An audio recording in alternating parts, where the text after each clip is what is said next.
Good morning, welcome back to my channel. কেমন আছো তোমরা সবাই? আশা করছি ভালো আছো, সুস্থ আছো। আমিও কিন্তু বেশ ভালো আছি।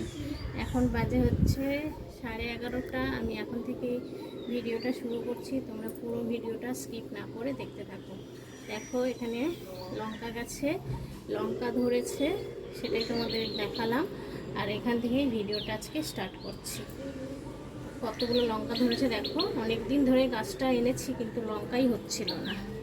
তারপরে ফাইনালি লঙ্কা হয়েছে, এটা তোমাদের দেখালাম একটু।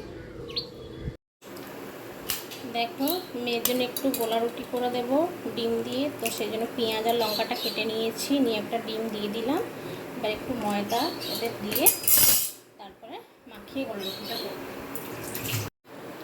দেখো, গোলা রুটিটা বসিয়ে দিয়েছি, আর এদিকে একটা হয়ে গেছে আর একটা বসিয়েছি। আর এই গোলা রুটিটা খেতে কিন্তু খুব ভালো লাগে, আর পেটও ভরে যায় খুব ভালোভাবে। তো দুটো হলেই হয়ে যাবে। দেখো, মেয়ের তো গোলা রুটি হয়ে গেছে, আর এদিকে আমি একটু চা করে নিয়েছি। চা, আর এদিকে আমি ব্রেড বাটার আর ডিম সিদ্ধ আর একটা কলা আমি খাবো। আমি গোলা রুটি খাবো না, শুধু মেয়ের জন্যই বানিয়ে দিয়েছি গোলা রুটিটা। তো চলো খেয়ে নিই, তারপরে রান্নাবান্না। এই দেখো মেয়ের গোলা রুটি, আর এখানে যে সস নিয়েছে বাটির মধ্যে, তো সস দিয়ে আর গোলা রুটি দিয়ে খেয়ে নেবে। সস দিয়ে ভালো লাগে গোলা রুটি খেতে। টিফিন করে টিফিন খেলাম। টিফিন খেয়ে এখানে দেখো একটু অ্যাকোয়াগার্ডটা পরিষ্কার করছি। অ্যাকোয়াগার্ডের গাটা ধুলো পড়ে মানে কালো হয়ে গেছিলো, মানে স্পট পড়ে গেছিলো একটা কালো কালো। তো সাদা জিনিস তো কালো হয়ে গেলে কেমন একটা দেখতেও বাজে লাগে। আর অ্যাকোয়াগার্ডে দেখতে পাচ্ছ যেখান থেকে জল ভরা হয়, তো এটা পুরো ভেঙে গেছিলো। তো লোক এসে এটা সার্ভিসিং করে দিয়ে গেছে। দিয়ে যাওয়ার পরেই তারপর আমি ভাবলাম যে এখনই তাহলে পরিষ্কারটা করে নিই। তো স্কচ ব্রাইট দিয়ে আর একটু সাবান দিয়ে হালকা করে একটু পরিষ্কারটা করে নিলাম, যাতে দাগ ফাগ না পড়ে। তো সেই জন্যই পরিষ্কারটা করে নিলাম। নিয়ে তারপরে দেখো একটা ভেজা কাপড় দিয়ে ভালো করে মুছে নিচ্ছি। আর এখন দেখতেও কত সুন্দর লাগছে। দেখো সাদা জিনিস তো পরিষ্কার করলে একদম চকচকে হয়ে যায়। তো সেই জন্য একটু ভাবলাম এটা করে নিই রান্নাবান্না করার আগে। তো দেখো এগুলো ভালো করে পরিষ্কার করে নিলাম। এখন কত সুন্দর লাগছে দেখতে।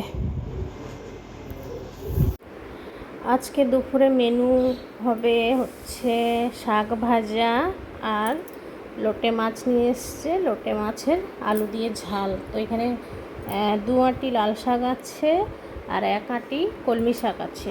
তো এই শাকগুলো ভালো করে বেছে নিই। শাকের মধ্যে তো অনেক নোংরা থাকে, তো ভালো করে বেছে তারপরে ধুয়ে নেব, তারপরে কাটবো।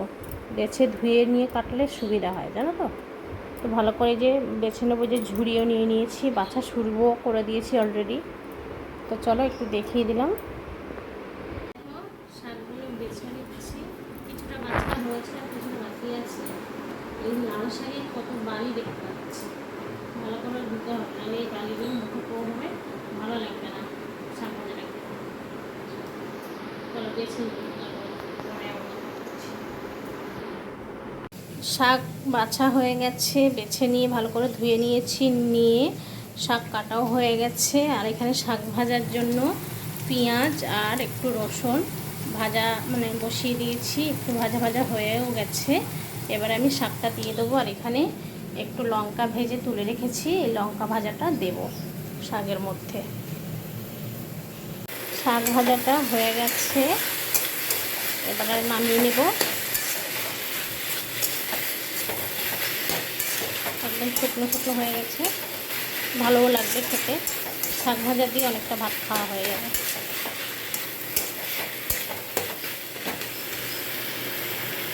লোটে মাছের জন্য এখানে আলু, পেঁয়াজ, টমেটো কাটা হয়ে গেছে, আর এখানে মশলাও করা হয়ে গেছে। আদা, রসুন আর কাঁচা লঙ্কা পেস্ট করে নিয়েছি। আর এখানে দেখো মাছটা ধুয়ে নুন আর একটু হলুদ মাখিয়ে রেখে দিয়েছি। এবারে মাছটা বসাবো। লোটে মাছটা বসানোর আগে একটু তেল দিয়েছিলাম। তেলটা দেওয়ার পরে পেঁয়াজটা ভেজে নিয়েছি। পেঁয়াজটা ভাজার পরে আমি আলু ভালো করে ভেজে নিয়েছি। তারপরে যা যা মশলা করা ছিল, মানে আদা, রসুন, তারপরে কাঁচা লঙ্কা, টমেটো হলুদ, নুন, লঙ্কার গুঁড়ো, জিরের গুঁড়ো সব দিয়ে ভালো করে কষাচ্ছি। আলুটা ভালো করে কষানো হয়ে গেলে পরে আমি লোটে মাছটা দেবো, কেননা মাছটা দিলেই কিন্তু জলটা বেরিয়ে যাবে। সেই জন্য ভালো করে কষানো হয়ে যায়, কাঁচা কাঁচা গন্ধটা চলে যায়, তারপরে আমি মাছটা দেবো। আর এই রান্নাটাতে জল লাগে না, মাছে যা জল বেরোয় ওতেই হয়ে যায়। তো আরও কিছুক্ষণ কষাবো, কষিয়ে মাছটা দেবো। এখন লোটে মাছটা দিয়ে দিয়েছিলাম, দিয়ে যে ঝোলটা অনেকটা শুকিয়ে গেছে, আর ঝোল শুকাবো না।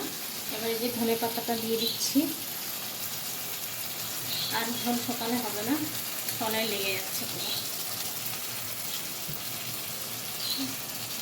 তারপরেই দেখো রান্নাবান্না কমপ্লিট করে একদম স্নান করে, আর স্নানের হাতে কয়েকটা কাঁচা ভেজানো ছিল, তো সেগুলোও কাঁচা মানে কেচে নিয়েছি, নিয়ে চলে এসেছি বারান্দাতে জামা কাপড়গুলো মেলার জন্য। আর মাথায় শ্যাম্পু করেছি, কেননা এত ঘাম হয়েছে, ঘামের একটা গন্ধ হয়ে গেছে, আর চুলগুলোতেও কেমন ঘেমে গিয়ে আঠা আঠা হয়ে গেছিলো।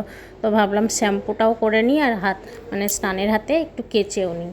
তো ভিডিওটা যখন আমি এডিট করি তখন দেখলাম যে রোটেট হয়ে গেছে। তোমরা প্লিজ একটু অ্যাডজাস্ট করে দেখে নিও, নেক্সট টাইম ঠিকঠাক হয়ে যাবে। তো সমস্ত জামা কাপড় মানে মিলে দিচ্ছি, দিয়ে তারপরে আমি পুজো দিয়ে নেব। পুজো দিয়ে তারপরে খাওয়া দাওয়া করব। আর দুটো বেড কভার ছিল কেচেছি, আমার দুটো নাইটি ছিল, তোমাদের দাদার তিনটে গেঞ্জি ছিল। তো এই টুকিটাকি এগুলো ছিল, তো এগুলো কেচে মেলে দিলাম। দেখো ফাইনালি সবকটা মেলা হয়ে গেছে, আর বারান্দাতে হাওয়া বাতাসে শুকিয়ে যাবে। রোদ না পড়লেও হাওয়া বাতাসে বেশ ভালো শুকিয়ে যায়। দেখিয়ে দিই তোমাদেরকে আজকে দুপুরে মেনু কী কী হয়েছে। এই দেখো এখানে ভাত, এখানে হচ্ছে শাক ভাজা, লাল শাক আর কলমি শাক করে ভাজা করেছি, আর এখানে আছে হচ্ছে লোটে মাছ, একদম শুকনো শুকনো হয়ে গেছে। তো শুকনোটাই ভালো লাগে, বেশি বেশি ঝোল আবার ভালো লাগে না। ধনে পাতা দেওয়া আছে ওপরে, দেখতেও ভালো হয়েছে, দেখতে ভালো হলে খেতেও ভালো হবে নিশ্চয়ই। চলো এই দুটোই মেনু হয়েছে আজকে দুপুরবেলা, খাওয়া দাওয়া করে নিই। আর এখানে থালাও নিয়ে চলে এসেছি, এবার ভাত বাড়বো আর খেয়ে নেব। চলো পরে আবার কথা বলবো। দেখো মেয়ে গেছিলো ড্রয়িং শিখতে, মানে ড্রয়িং শিখে আসার পথে ওকে টাকা দিয়েছিলাম, ও ফুচকা কিনে নিয়ে এসছে। এই দেখো 50 টাকার ফুচকা নিয়ে এসছে। এখানে ফুচকা, এখানে আলু মাখা, আর এখানে বাটিতে টক জলটা ঢেলেছি। তো আলু মাখাটা এই ছোট্ট প্লেটটায় ঢালবো, ঢেলে 2 মা মেয়ে খাবো।